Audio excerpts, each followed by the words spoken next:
Hi YouTube, it's Kathy, and this is my March 2024 reading wrap-up. If you're not already aware, I do weekly entertainment wrap-ups of everything I read, watch, and listen to, but today we're just talking about the books.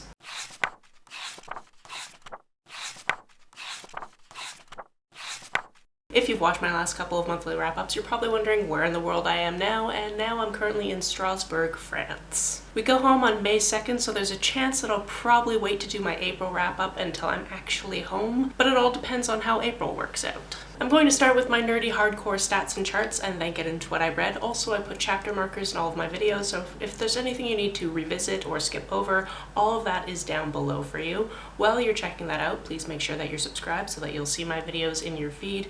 Hit a like button, do all the things. As a reminder, I'm also going to update my bookish bingo board from hell at the end of the video, so stick around for that as well. In March, I read 14 things for a total of 3,976 pages. That takes into account converting audiobook minutes to pages, so 2,169 of those pages were actually about 53 hours of audio. The age breakdown for these books was 10 adult books and 4 YA books. I read 8 novels and 6 graphic novels. This month, the biggest chunk of what I read by far was horror, followed by romance, contemporary, nonfiction, and mystery thriller. If you adjust by page count, you might be able to guess the genre of the graphic novels. Just over 3/4 of these books were from the library, but I also read books from NetGalley and 1 from a chain bookstore. I read 7 ebooks, 6 audiobooks, and 1 paperback. All those graphic novels made it so that the biggest chunk of my books were in the 100 to 199 page range, and the majority were published this decade. Most of my books were by male authors, and half the protagonists were classified as an ensemble, thanks again also to the graphic novels. In terms of setting, I don't even want to talk about it because I think you know my justification by now. In terms of diversity of subject matter, ditto. In terms of star ratings, this month I had 2 3.5 star reads, 10 4-star reads, 1 4.5 star read, and 1 5-star read. Let's start with our lowest rated read and work our way up to the highest, shall we? My first 3.5 star read is Behold the Monster. This is a true crime book where this author actually interviewed the serial killer in question and then also weaves in a little bit of the narrative of her own life and how she decided to turn it around and how she could have also become a statistic at one point in her life, and that's where she really hit rock bottom. You would think this would be right up my alley given how much true crime content I consume, but there was just something about the storytelling of this where it didn't grip me as much as other mediums that I use to get my true crime content. It wasn't bad, it seemed well researched, and I actually really liked seeing how this author got into interviewing this serial killer, but it wasn't my favorite thing I read this month, obviously, because it's the first thing I'm talking about. My other 3.5 star read this month was Sweethand. This is an audiobook I listened to while I was walking around Guernsey. This one takes place on a completely different island, and that's Trinidad. This one centers a baker who is really trying to get her business to grow even more than it already has, especially after a breakup she had about a year ago with a ex who is kind of famous, and there was kind of a blow up about that situation. So she's just trying to get out there and ignore all the haters who are saying that she only got famous in the first place because she was dating this scumbag. At the beginning of this novel, we find out that she is going to be the maid of honor for her sister's wedding, and as it turns out, the best man is going to be this guy she absolutely despises, but now she has to work with him in order to get all of the wedding things done, and it's a romance, so you can see where it goes from there. Overall, I enjoyed this, but I could also tell exactly where it was going at most parts, and there were several different times where the male protagonist could have just told her the thing that he should have been telling her that caused kind of the third act breakup, and he kept saying to himself, yeah, she's gonna be really mad if I don't tell her, and then continued to not tell her, which I found a little bit annoying, but other than that, I really enjoyed their chemistry. This is apparently the first in a series, so it'd be interesting to see what other couples in this friend group get together in the future. On to my 4-star reads, and I'm just going to lump 6 of them all together because there's 6 things in the same graphic novel series, and I read them pretty much back to back to back, and that's the Locke and Key series, volumes 1 through 6, obviously, as I just said. I decided to pick these up because my friend Jean over at Jean's Bookish Thoughts actually made a video about her favorite graphic novel series, and I went, okay, yeah, my library actually has all of these digitally, I guess it's time to actually read them. It also helps knowing that there's been an adaptation on Netflix, and now that I've read the graphic novels, I can go ahead and watch that at some point. This is a horror graphic novel series that centers centers these three siblings who have something horrible happen in their lives in the very first volume, and they end up having to move across the country because of this into this very large house that is owned by a family member, and then weird things start happening there. I don't want to give too much more than that away, but it is very graphic at some points. There are definitely many different adventures that these kids go on.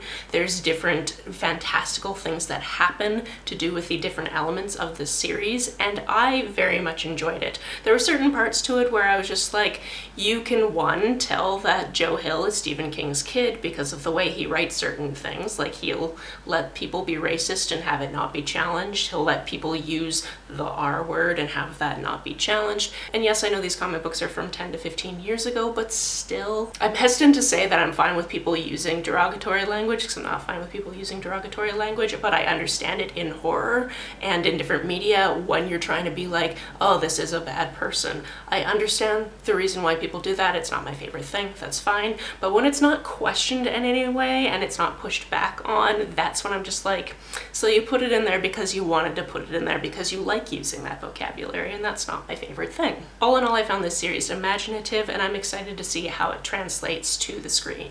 Next, we have Nothing Burns as Bright as You, which is an audiobook I listened to while going around the bus system on Jersey, which is another small island. It is another one of the Channel Islands. This one is told in a non-linear format, and it tells a story of these two girls who are really good friends, but they're more than friends, but they don't want to label it, and they end up doing some friends with benefits type of things, but they also end up doing a lot of things that get them into a lot of trouble. It's really hard to classify and go into details about this book other than those details, because I don't want to give things away, but you find out pretty quickly that at some point in their history there has been a fire, because the fire is always referenced as kind of how we're talking about where we are in the timelines. They'll be like 300 days before the fire, etc., and you'll have a scene that plays out. This is really about one of those high school relationships, a first love type of situation, and how it can feel like everything in the world and how emotions are really high, especially at that age. Next, we have a book called Promise Boys. This is about three individuals who go to the same school,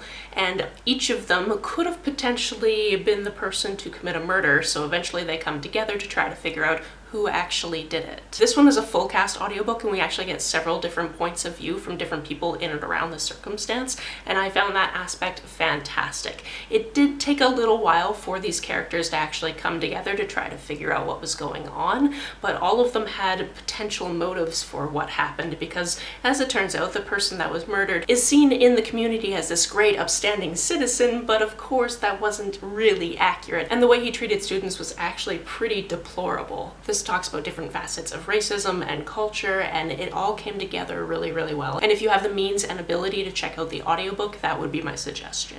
Next, we have the one physical book I read this month, and that's Heartbreak Boys by Simon James Green. This is an author I've wanted to read from for ages, but I can't find his stuff in North America, so when I was wandering around in a Waterstones over here, I decided to finally pick up one of his titles. This one is about two boys who used to be best friends in the UK equivalent of middle school, and then at a certain point in their lives, they kind of drifted apart. That point being, one of them came out of the closet and the other one didn't. The thing is, the one that's out and proud and very queer has no idea that his friend is also queer, because he is very much closeted for another few years after this. And there's basically just a communication breakdown, because the other one, as much as he would also like to be out and proud, sees how it goes for his friend and isn't there for him the way that he should be, because it's hard being a person sometimes. At the end of year dance, something happens that's pretty significant for both of these people, and they end up without significant others for the summer, which completely derails the plans that they had. And they end up going on a caravan road trip with one of their families and kind of trying to pretend like they're having the best summer ever so they can get back at their exes. Okay. I thought you just called it a road trip. Did not call it a road trip. No, I did, but I thought you did. I'm like, that's awesome. One of the interesting aspects I really liked about this is obviously these boys are trying to play up this whole thing that they're doing on Instagram. The mom that's along the way is also trying to do basically the same thing, but on Facebook, which really made me laugh, because obviously the Facebook is the older generation's version of Instagram to an extent. So I really liked that inclusion and that parallel. I just thought this was a fun, ridiculous little summer story, and I really enjoyed reading it while I was also traveling around Europe, although not in the same places. Another book that was a really good listen for me while I was traveling around in Europe and having the trouble of not really understanding most of the people around me, was reading The Center.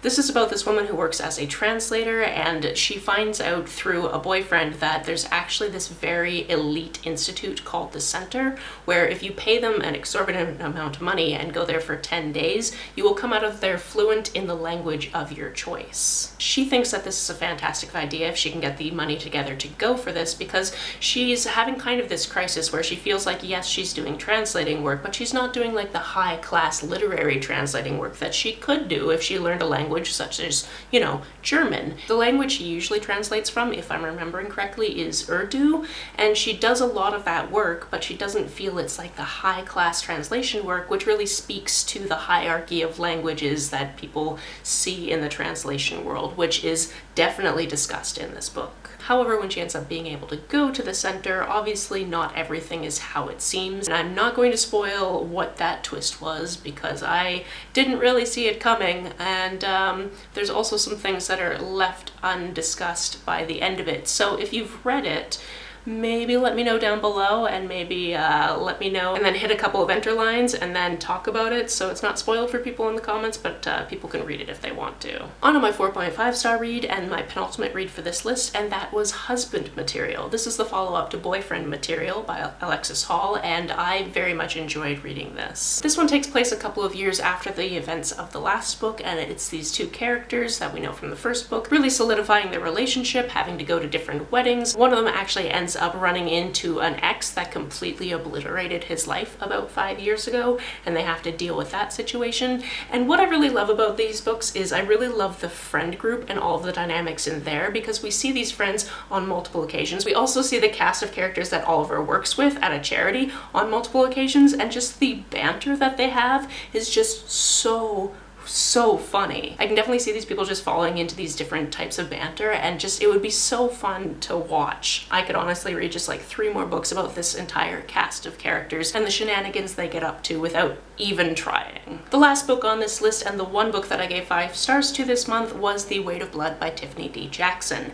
This one is a reimagining of Carrie, set in a very small town with a protagonist who is mixed race, but the entire town doesn't know about this because it's something her father, who is very overprotective and a single father, has tried to keep secret. Near the beginning of the book, this secret gets kind of let out of the bag, and we see where it goes from there and the different things that happen because of the bullying that she goes through, because people in this town suck. Just quite honestly. I thought this was an incredible reimagining, and having read Carrie when I was a teenager, I believe, I could definitely see what the parallels were, but this pushed it even further in different places, and I just absolutely loved this. Also, I was just walking around, I think Guernsey, while listening to this one, and sometimes I was really happy that I wasn't near other people when I was listening to it, because I would have to just kind of yell at the characters because some of the characters were just racist garbage and I did not enjoy them, and that's just the way things go sometimes. Also, if you think this book is going to go one way at some point, sometimes it goes a completely different way, and I very much appreciated that.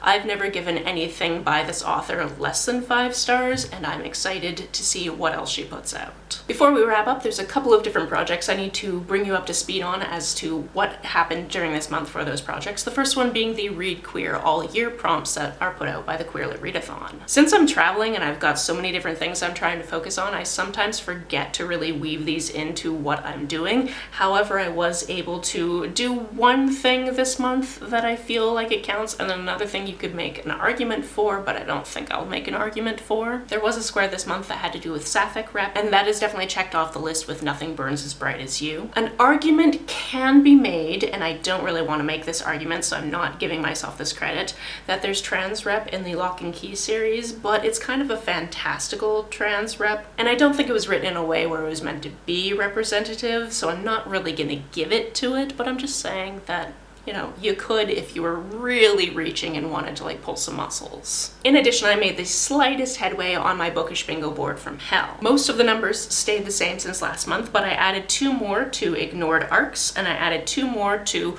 400+ page books, which honestly is a category that I keep accidentally adding things to, because I'll look at my spreadsheet at the end of the month and be like, oh, those books happen to be over 400 pages. Yippee, I did it. Again, this is something that might be a little bit easier to really focus on when I'm back with a bunch of physical books to choose from, because I don't really tend to know how long the books I pick up from the library on their digital collection or from my Kindle collection are, so it's accidental, but I'll take it. If you want to hear me talk more about these books or other books for that matter, the playlist for my weekly entertainment wrap-ups is always linked down below. If you've read any of these, please let me know about it down in the comments below. On the way down to the comments, if you hit that subscribe button, that would be very nice of you. If you don't feel like leaving a full comment but want to let me know that you were here, just leave me an emoji or a smiley face if you happen to be on your keyboard. Some people have asked if there's a way to financially support this channel, so I set up a Ko-fi account, which is a digital tipping service. The link for that, as always, is down below.